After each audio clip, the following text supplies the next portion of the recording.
পারবে না। সিস্টেমটা ফলো করলে জানা থাকলে একটা মানুষের জীবন রক্ষা করা যেতে পারা সম্ভব।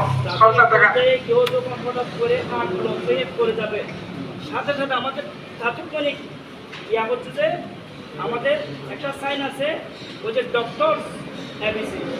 ডক্টরস এবিসি মানে DRS, ডি দিয়ে ডেঞ্জার, ডি দিয়ে কি ডেঞ্জার, আর দিয়ে রেসপন্স, আর এস দিয়ে শাউট। তাহলে আমরা প্রথম লোকটাকে দেখার পর তার কি বিপদগুলো আছে আমরা প্রাথমিক পর্যবেক্ষণ তার বিপদটা দেখবো। তারপরে হচ্ছে কি রেসপন্স, তার রেসপন্স করতেছে কিনা, আমরা সে নিঃশ্বাস নিতেছি কিনা, ওঠানামা করতেছি কিনা, শরীরের কোনো অংশ নড়াচড়া করতেছি এটা দেখবো। আর যদি এগুলো পুরোটাই আমরা না দেখি তখন আমরা কি করবো, শাউট, এস দিয়ে শাউট আমরা কি করবো, চিৎকার করবো। কিসের জন্য?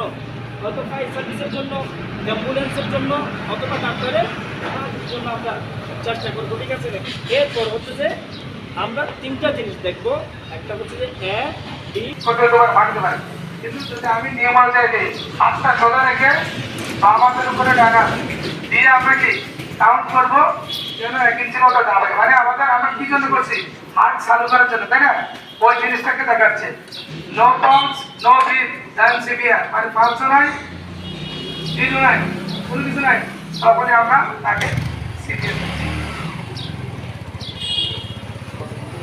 আমরা মিনিটে 1 থেকে 120 বার করতে প্রথম 30 বার এভাবে আমরা কি করবো, ব্রেশিং করবো।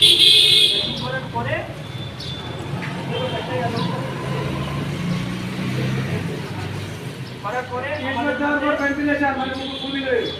আমরা আমাদের একটা রুমাল মুখে দিয়ে একটা মাউথ টু মাউথ অক্সিজেন দেওয়ার পদ্ধতি।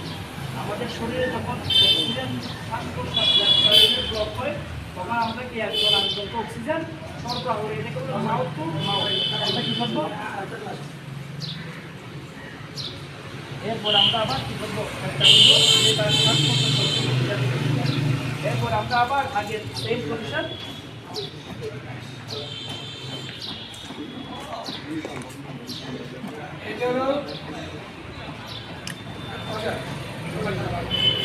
এরপর আমরা কি করলাম,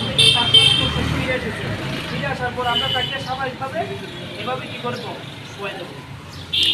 তাহলে আমরা ধরে নিলাম যে তার জীবনটা আমরা যে জিনিসটা করতে বলতে পারছেন, এই সিভিয়ারটা একটা মানুষের জীবনে খুবই গুরুত্বপূর্ণ।